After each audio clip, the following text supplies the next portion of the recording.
Hey, story seekers, it's Nisha, and you are now listening to Nisha's Open Diary, where the stories are real and the tea is all about me.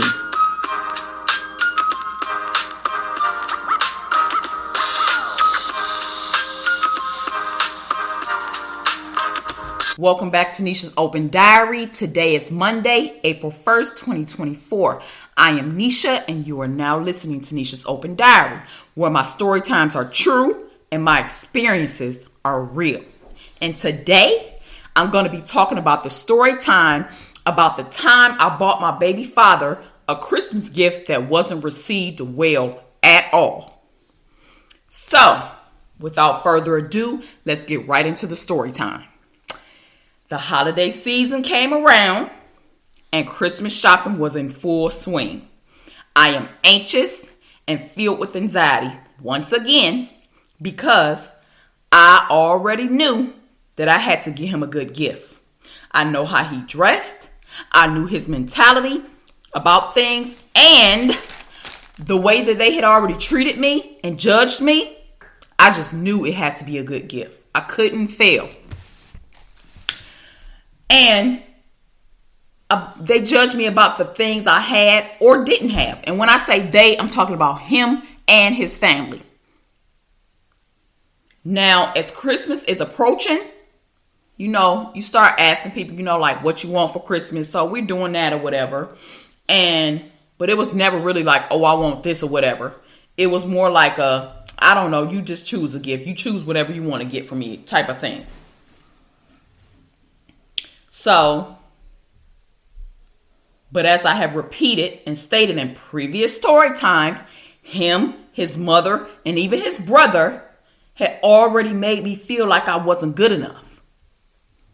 They always looked down their noses like they were better because they had a little bit more money than me and my family because his father sold drugs.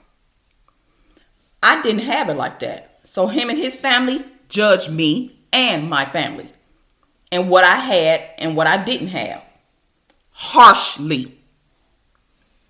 But I didn't have a dope dealing daddy. And anything I had to get a job and buy, or my mother bought it for me. But I never understood the judgment because, number one, we live in the same hood, my G. Number two, your mother is doing the same type of work my mom does. A STNA. Okay. Number three, his mother received public assistance just like my mother. So I'm trying to figure out the differences here. I'm trying to figure out why somebody would think they could look down their nose at somebody when you ain't no different. So I asked, why would they be acting like that? They was no better than me and my family. So Christmas shopping season had rolled in. And I had so much anxiety about what I was going to get him. Like the pressure was on. I had to get him something good because that could have been the difference between him still dating me or messing with somebody else. Seriously. I wanted to come through with the gift. I wanted to come through with a good gift so bad. I'm begging my mother to help me. I'm begging her to help me secure him a gift. And I told her I didn't even care if she got me something or not. I just knew that I wanted to make him happy and get him a great gift. So my mom gave me money and I went to the mall with my best friend's cousin, who was dating my cousin at the time. So we were both trying to shop for our boyfriends. We ended up in Dillard's department store because they carry a lot of name brands like Ralph Lauren, Tommy Hilfiger. If you've been in Dillard's, you know. And I knew how he dressed and what he liked, so I planned on cashing out on him and getting him a bunch of Ralph Lauren stuff. I was just going Ralph Lauren head to toe. Socks, boxers, tees, polos, So that is until I started looking at the prices. And one polo shirt I looked at was like $198 just for one polo. Yeah. So trying to buy a whole outfit and more, yeah, it wasn't going to happen. So my friend had found what she was getting from my cousin. She got him a Ralph Lauren polo t-shirt and a bubble vest. So, she's trying to help me at this point. We're looking, and I'm just circling the store and going back around because the money ain't money and the money ain't adding up. I ain't got enough to do nothing up in there.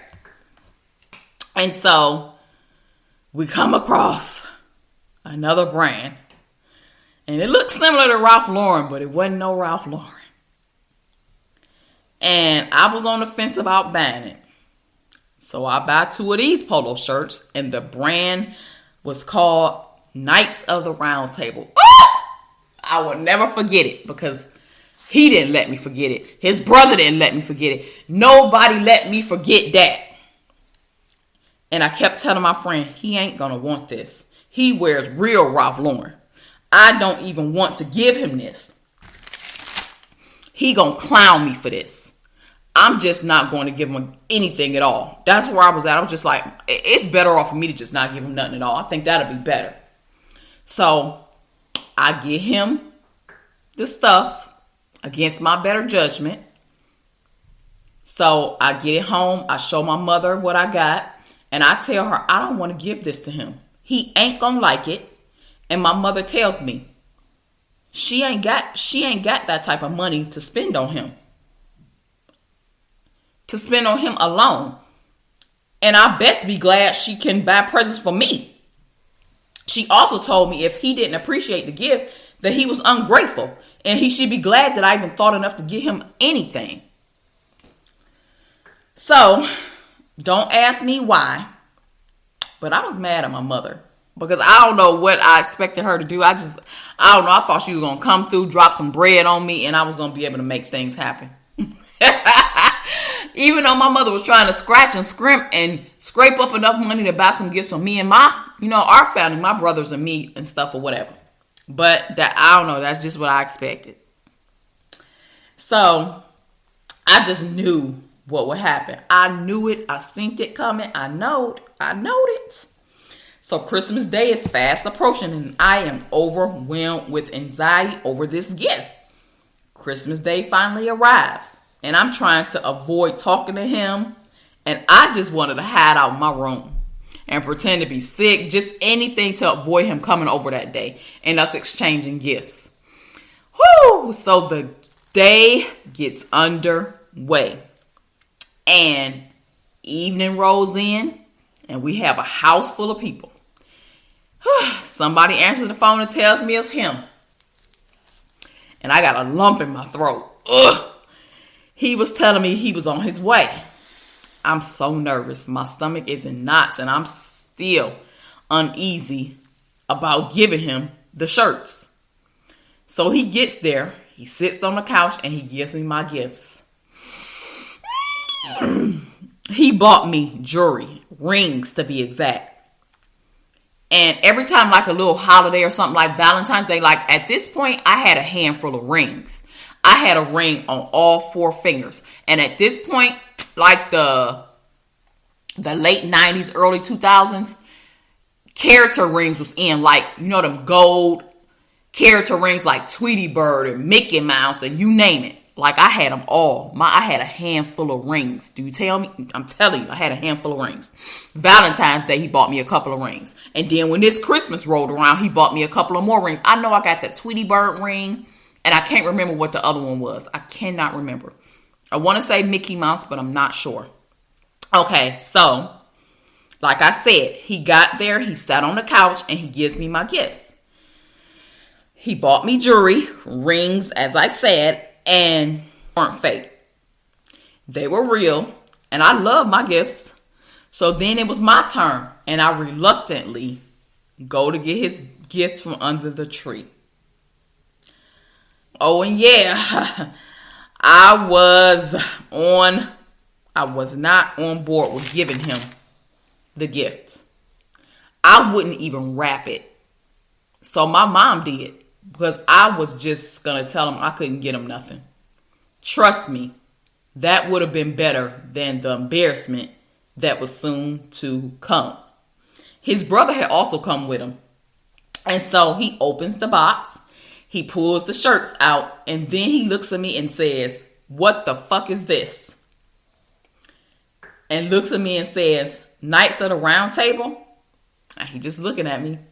And then he repeats and he says, "Knights of the Round Table? Really? I don't wear no Knights of the Round Table. What you think this is?" So he throws the box. He stands up, actually. Then he throws the box on the couch where he was sitting at. He takes the rings back from me, and him and his brother left. And his brother was clowning me like he was really rubbing it in. And my family was all like in the kitchen and the dining room area trying to act like they wasn't watching or listening because everybody knew what was happening. Everybody knew how I felt about the gift. They knew I didn't want to give them to them. I had already explained the situation to them. They knew. So they all in the kitchen and stuff, trying to basically eavesdrop, peeking around the corner from the kitchen and stuff. So he storms out of the house and he left. I was so upset. I went and I told my mother, "I told you this what happened." Given his persona and the things he wore and the things that he would say and how he was judging me when it came to money and status and stuff like that, he gloated and he boasted about money and how his father had money and how he could get this and this, that, and the third. And me and my family got looked down on. They treated me and my family like we were less than them. And that continued on for years, for the 6 years as I messed with him. So I'm mad and upset and embarrassed and crying because it was embarrassing, because I couldn't afford to get him the type of gift that he wanted. And I ran upstairs to my room, which seemed to be a normal thing for me back then. And I just wanted to hide under my covers because I was ashamed. And I was embarrassed. And that's the first time I felt bad about my finances. And the fact that I was a poor girl from the hood. And that was really put on display that day for me. But the crazy thing is, him and his family were too. Y'all really wasn't no different. But because his dad was in the dope game and had a little bit of money, that somehow set them apart from us. So I'm in my room, I'm crying and I'm sulking, and I hear my mother calling me and telling me that he was back and that he wanted to talk to me and basically come down there and stuff or whatever. So I wouldn't. And if I remember, I think my mother might have came up to my room and was like, "Nisha, come downstairs. So-and-so back down there. And he came back to give you the gifts. He said he wants you to get this gift or whatever, the rings or whatever." So I'm like, "No, get out of my room. Leave me alone. Tell him I don't even want it no more. I don't even want the gift." So I'm telling her I don't want it because my mother had brought it up there. He was just standing downstairs in the little foyer area at the front door. So my mother goes back down and gives it back to him. And I hear her down there telling him, she said she don't even want it no more and stuff like this or whatever. So, but I refused to go downstairs. So he came upstairs to me and he came in my room. He hugged me and he told me it was okay. And then he gave me back the rings that he bought for me. And I can't remember at all if he took the shirts or not that I bought for him. But then he stayed over there for the rest of the evening. But I could tell he still felt the way. He felt the way about that. But I found out later he didn't come back on his own to give me them gifts back. His father made him come back and bring the gifts back because he was the one who actually bought the gifts. And for a while after that, his brother kept teasing me, saying "Knights at a Round Table" every time I saw him or went around him or over their house or whatever. He just was not letting it go. He rolled my back about that for a minute. Just rubbing it in, making me feel even worse. And this story time is about the most embarrassing Christmas gift I have ever given to somebody. And after that Christmas, I don't even recall if we ever even gave Christmas gifts to each other again or not. All right, story seekers, that is all for this story time. I am out of here. Make sure you follow me on all socials at Nisha's Open Diary and my website at nishasOpenDiary.podbean.com. And until next time, I will meet you where the pen meets the diary. All right, story seekers, that does it for this story time. I'm out of here. Until next time, make sure you tap in, follow me on Facebook and Instagram at Nisha's Open Diary, and I will meet you where the pen meets the diary.